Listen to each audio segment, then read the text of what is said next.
Hueso temporal. Es el hueso del tiempo porque empieza a aparecer las primeras canas a nivel de la región lateral de la bóveda craneal. Solamente lo vamos a dividir en tres porciones: la escama del temporal, la porción mastoidea y la porción petrosa. Hablemos de la escama del temporal. La escama del temporal va a presentar una cara exocraneal y una cara endocraneal. La cara exocraneal o lateral se va a dividir en dos porciones: en una porción superior o escama propiamente dicha del temporal y una porción inferior o porción basilar del temporal. ¿Quién las divide ambas porciones? Esta apófisis, que es la apófisis cigomática. La apófisis cigomática, como origen, presenta una raíz que se denomina la raíz longitudinal del cigoma y presenta a su vez otra raíz, que es la raíz transversa del cigoma. La fusión de la raíz longitudinal, también denominada la cresta suprameática, van a dar origen a la apófisis cigomática. En su origen de la apófisis cigomática vamos a encontrar un tubérculo, que es el tubérculo cigomático anterior, que es la fusión de la raíz longitudinal con la raíz transversa. La apófisis cigomática, de forma fusiforme, presentará una cara externa que es convexa y a ese nivel va a prestar inserción la fascia masseterina o aponeurosis masseterina. Presenta una cara interna que es cóncava y lisa para la inserción de las fibras posteriores del músculo escrotofítico o músculo temporal. A su vez, presenta una extremidad anterior. Esta extremidad anterior es tallada en bisel a expensas de su borde superior. Esta extremidad se va a articular con el ángulo posterior del hueso cigomático o hueso malar. En la porción superior de la apófisis cigomática presenta un borde, que es el borde superior de la apófisis cigomática. En este borde superior va a prestar inserción la fascia temporal o aponeurosis temporal. Y en su borde inferior va a ser rugoso y va a dar inserción al músculo massetero. La porción superior, propiamente dicha, la escama, va a ser lisa y convexa. Va a prestar inserción al músculo escrotofíticus o músculo temporal. Presenta a su vez un surco o canal, que es el surco de la arteria temporal profunda posterior. A nivel de la raíz longitudinal del cigoma, presentará una zona denominada la zona cribosa. A ese nivel de la zona cribosa vamos a encontrar una espina, que es la espina suprameática o espina de Henle. Porción basilar. La porción basilar de la escama vamos a encontrar una gran cavidad, denominada cavidad articular o cavidad condilar, cavidad glenoidea. Esta cavidad va a estar dividida por una fisura, que es la fisura de Glaser o fisura petroescamosa anterior. Lo va a dividir en una porción anterior articular y una porción posterior no articular o timpanal. La fisura de Glaser o fisura petroescamosa anterior a su vez se encuentra subdividida por una prolongación del tegmen tímpani, y lo que observamos es la prolongación del techo de la caja del tímpano. Le divide en una subcisura anterior, que es la petroescamosa, y una subcisura posterior, que es la petrotimpánica. Próximo al articularse con la apófisis espinosa del esfenoides, un orificio inferior de la cuerda del tímpano. Anterior a la cavidad condilar, cavidad glenoidea, nos encontramos con la raíz transversa de la apófisis cigomática, o también denominado cóndilo del temporal. Esta, medialmente y anterior, vamos a encontrarnos con una superficie de forma triangular, denominada superficie subtemporal de la escama del temporal. Cara exocraneal de la escama. Su cara endocraneal va a ser cóncava, presenta pequeñas depresiones digitales y leves eminencias mamilares.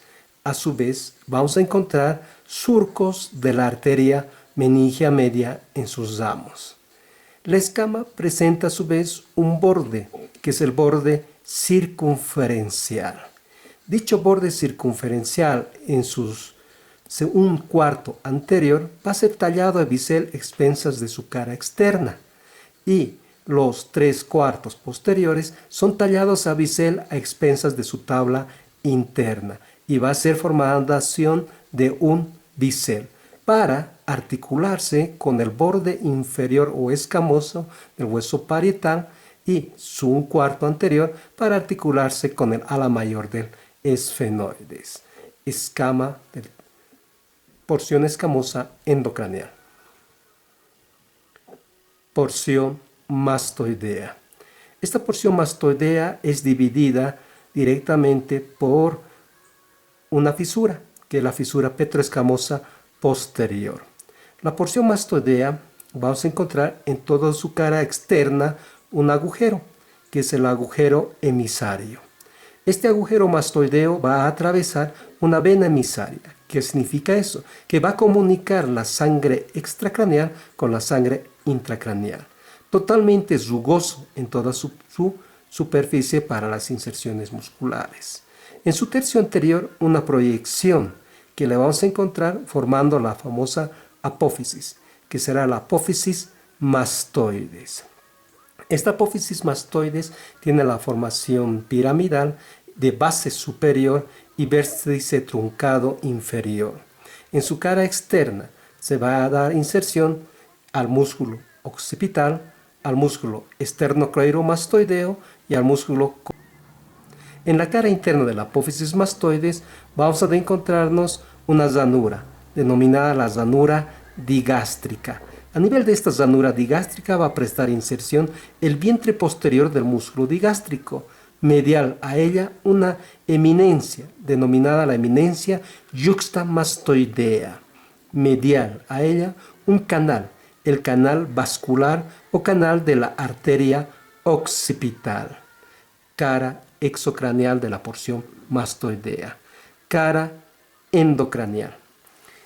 En la cara endocraneal de la porción mastoidea encontramos un canal o surco, que es el surco del seno lateral, pero en su segmento sigmoideo, porque ésta presentará una formación en S itálica.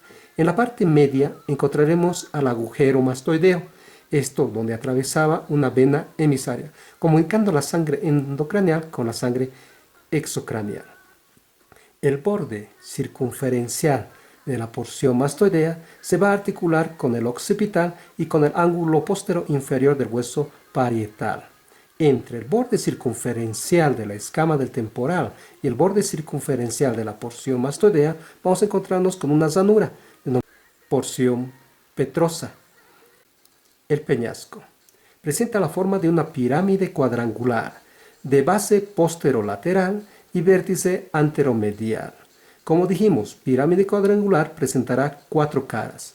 2 caras endocraneales, denominada anterosuperior y la cara posterosuperior. Y 2 caras exocraneales, que será la cara anteroinferior y la posterior-inferior. A su vez, presentará 4 bordes, superior, inferior, anterior y posterior.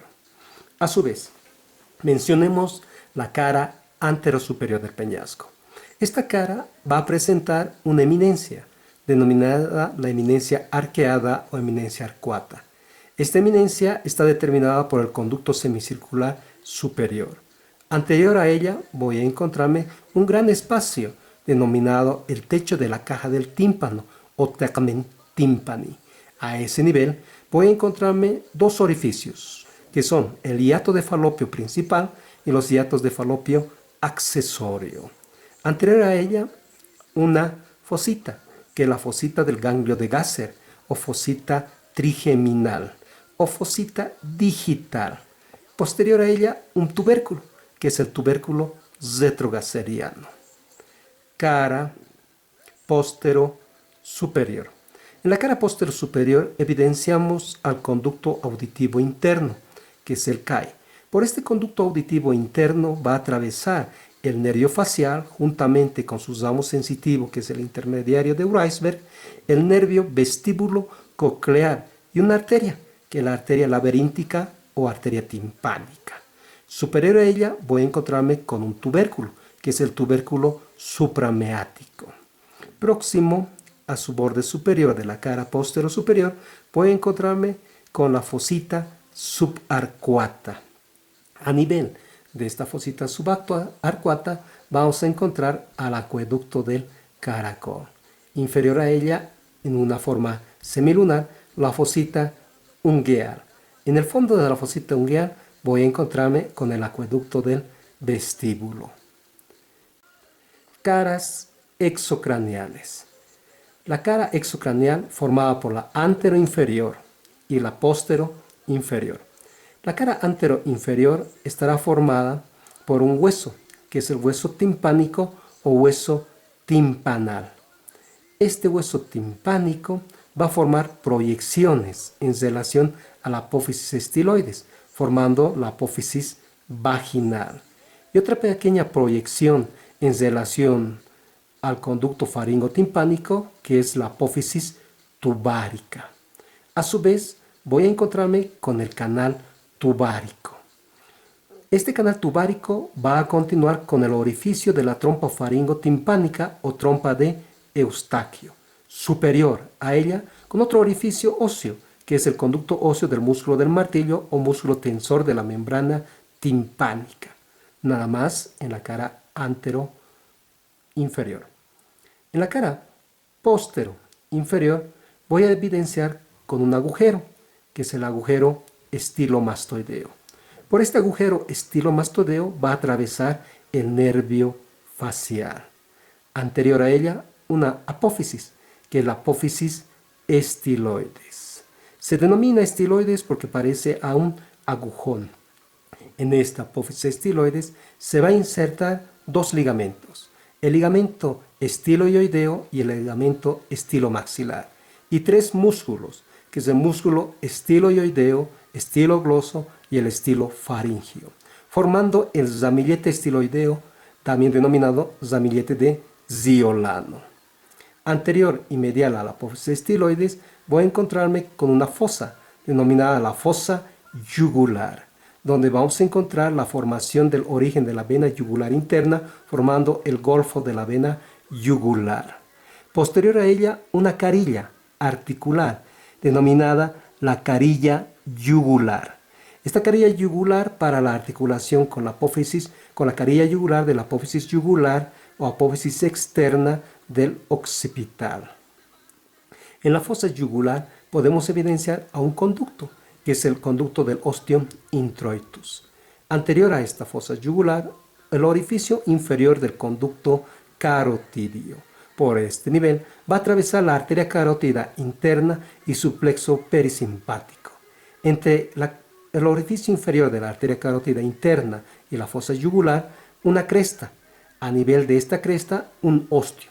El orificio inferior del conducto de Jacobson o conducto timpánico.